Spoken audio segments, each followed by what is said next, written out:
नमस्कार दोस्तों, स्वागत है आप सभी का आपके अपने यूट्यूब चैनल हिंदी एकेडमी में। आज की क्लास आप लोगों के लिए बहुत ज़्यादा महत्वपूर्ण होने वाली है, क्योंकि हम लोग सॉल्व कर रहे हैं यहाँ पर DEET+B का 2014 का प्रश्न पत्र। और इसके अंदर हम लोगों ने 4 क्लास पहले कर चुके हैं और आज है ये हमारी 5वीं क्लास।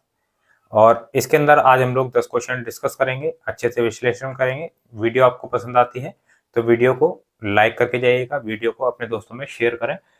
बिना समय गवाए जल्दी से शुरू करते हैं हम लोग अपनी क्लास को। क्वेश्चन नंबर 41 है आज का हमारा, क्योंकि 40 क्वेश्चन हम लोग कर चुके हैं 4 क्लासों में और ये 41वां क्वेश्चन क्या है। निम्नलिखित में से कौन सा विषम संयोजन है, यानी कौन सा इसमें से गलत है, वो आपको पहचान कर बताना है इसमें से, पेयर में से। ठीक है, पहला ऑप्शन दिया है छत्तीसगढ़ी पूर्वी हिंदी, मगही बिहारी हिंदी, और मालवी राजस्थानी हिंदी, बघेली पश्चिमी हिंदी। तो ये आप लोगों को दिया गया है ऑप्शन। तो इसमें से कौन सा विषम संयोजी होगा, ये आपको पता करना है। कौन सा सही उत्तर है हमारा, इसके हिसाब से सही उत्तर क्या हो जाएगा, बघेली पश्चिमी हिंदी।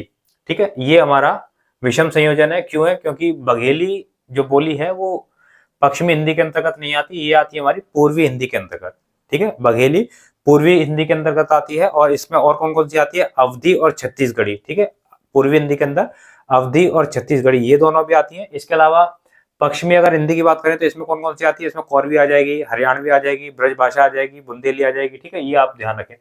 चलिए आगे देखते हैं। देवनागरी लिपि है तो देवनागरी लिपि चित्रात्मक है, संकेतात्मक है, अक्षरात्मक है या फिर वर्णात्मक। देखिए, एक ही टॉपिक से 2-3 क्वेश्चन पूछे गए। इससे पहले जब हम लोगों ने 40 क्वेश्चन किए हैं उनमें भी देवनागरी से संबंधित क्वेश्चन एक क्वेश्चन शायद आया था या 2 आए हैं। ठीक है, तो ये लगभग तीसरा क्वेश्चन है देवनागरी लिपि से संबंधित एक ही पेपर के अंदर, और अभी हम केवल 40 क्वेश्चन तक पहुंचे हैं।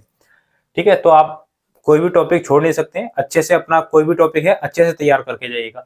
तो देवनागरी लिपि क्या है, देवनागरी लिपि होगी हमारी अक्षरात्मक। ठीक है, आप सभी साथियों को मालूम होगा देवनागरी लिपि। पहला तो देखिए क्वेश्चन पूछा जाता है, इससे पहले जो पूछा गया था कि संविधान के किस अनुच्छेद में कहा गया है।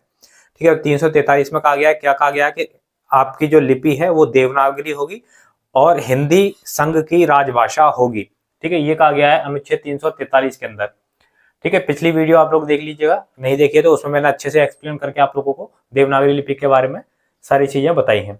चलिए आगे, राजभाषा का अर्थ है। तो राजभाषा का क्या अर्थ है, राजभाषा किसे कहते हैं। ऑप्शन 1 दिया है कि राज्यों में बोली जाने वाली भाषा को राज्यभाषा कहते हैं, देश में प्रचलित भाषा को राजभाषा कहते हैं, या फिर राजकीय कार्यों में प्रयुक्त होने वाली भाषा को राजभाषा कहते हैं, या फिर इनमें से कोई नहीं। सही उत्तर क्या हो जाएगा, राजभाषा होती है वो भाषा जिस भाषा के अंदर हमारा जो ऑफिस का काम किया जाता है, राजकीय कार्य जिस भाषा में किए जाए वो हमारी राजभाषा कहलाती है। तो ये हो गई हमारी राजभाषा। ठीक है, चलिए आगे हम लोग देखते हैं। क्वेश्चन नंबर 44 है, प्रथम विश्व हिंदी सम्मेलन कहां पर हुआ था। तो प्रथम विश्व हिंदी सम्मेलन कहां पर हुआ था, नागपुर में हुआ था प्रथम विश्व हिंदी सम्मेलन। ठीक है, और आप लोग ध्यान रखेंगे विश्व हिंदी सम्मेलन में आगे जब क्लास हम लोग कंटिन्यू करेंगे अपनी पूरी सिलेबस की, तो उसके अंदर मैं आप लोगों को विश्व हिंदी सम्मेलन अभी तक के करंट में, जब तक इस समय तक जितने हिंदी सम्मेलन हुए हैं वो सारे स्टेप बाय स्टेप आप लोगों को कहां पर और कब हुआ था वो मैं लिखा दूंगा। तो अभी मैं केवल ये बता रहा हूँ कि ये पहला जो कहां हुआ था, नागपुर में हुआ था। आर्य समाज की स्थापना, ठीक है, कब हुई थी। ठीक है, आर्य समाज की स्थापना कब हुई थी, 1870, 1872, 1873 या फिर 1875 में। तो सही उत्तर क्या हो जाएगा, आर्य समाज की स्थापना कब हुई थी, 1875 में हुई थी। किसने की थी, दयानंद सरस्वती ने। ध्यान रखिएगा किसने की थी, दयानंद सरस्वती ने 1875 के अंदर। अगला प्रश्न हमारा 92वां संविधान संशोधन 2003 जो हुआ था उसमें 8वीं अनुसूची में कौन सी भाषा जोड़ी गई थी। ठीक है, 2003 के अंदर, ठीक है, संविधान संशोधन हुआ 92वां, उसके अंदर कौन कौन सी भाषा थी जो कि 8वीं अनुसूची के अंतर्गत संविधान की जोड़ी गई थी। 4 ऑप्शन नहीं लिखे मैंने, केवल उत्तर लिख दिया आपके लिए। कौन कौन सी भाषा जोड़ी गई थी, बोडो, संथाली, डोगरी और मैथिली। ठीक है, इसमें ऑप्शन नहीं लिखा था, ये उत्तर है, ध्यान रखिएगा। इससे पहले की क्लास में मैंने आप लोगों को सारी की सारी बता दी थी कि 92 में जो है वो कौन कौन सी जोड़ी गई थी। ठीक है, इससे ये 92वां संविधान संशोधन है 2003। ठीक है, इसमें कौन सी जोड़ी गई है, इससे पहले कौन सी जोड़ी गई थी वो सारा मैंने आपको डिटेल में बताया, इससे पहले वीडियो में नहीं देखी है तो देख लीजिएगा। चलिए अगला क्वेश्चन है संस्थाओं का वरीयता क्रम। तो इसमें भी मैंने आप लोगों के लिए केवल उत्तर लिखा है और ऑप्शन नहीं लिखे हैं। 4 संस्थाएं दी है, उनका वरीयता क्रम आपको लिखना है। वरीयता क्रम का मतलब यहाँ पर क्या है? वरीयता क्रम का मतलब है कि इनकी स्थापना कब हुई थी, स्थापना की जो डेट है उसके हिसाब से उनको क्रम से लगाना है। तो सबसे पहले है नागरी पिचारणी सभा, 1893 में इसकी स्थापना हुई थी। हिंदी साहित्य सम्मेलन 1910 में इसकी स्थापना हुई थी।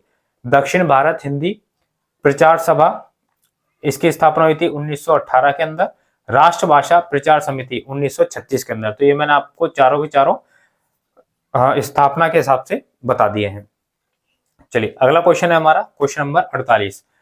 आचार्य रामचंद्र शुक्ल द्वारा लिखित हिंदी साहित्य का इतिहास मूलतः किस ग्रंथ की भूमिका के रूप में लिखा गया था? किस ग्रंथ की भूमिका के रूप में लिखा गया था? तो ये हमारा लिखा गया था, ऑप्शन है हिंदी शब्दानुशासन, हिंदी साहित्य की भूमिका, हिंदी शब्द सागर और हिंदी वाङ्मय।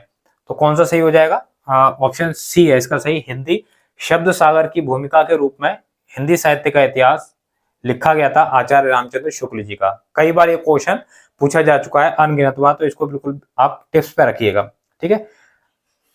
49 पे चलते हैं। शिव सिंह सेंगर रचना का संबंध किससे है?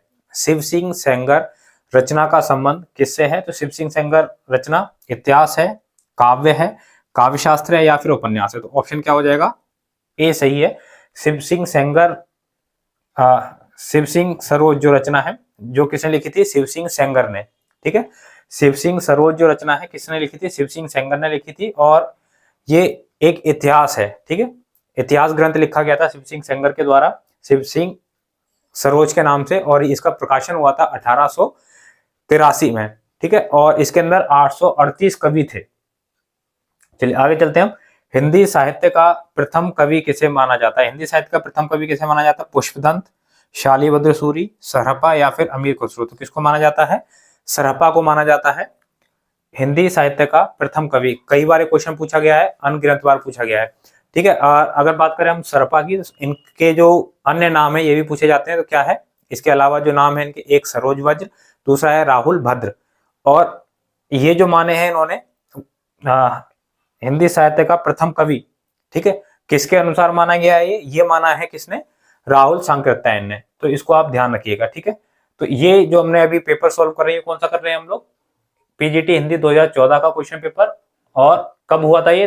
30/11/2014 में हुआ था, ठीक है। 30 नवंबर 2014 को ये एग्जाम हमारा हुआ था। 5 क्लास हो चुकी है हमारी इसकी। उम्मीद करता हूं आप लोगों को क्लासें पसंद आ रही होंगी। अगर पसंद है तो अपने दोस्तों को जरूर शेयर करें, अगर आप लोग तैयारी कर रहे हैं DSSB से पीजीटी हिंदी की। मिलते हैं हम लोग अगले वीडियो में अगले टॉपिक के साथ में। बहुत बहुत धन्यवाद आप सभी साथियों का।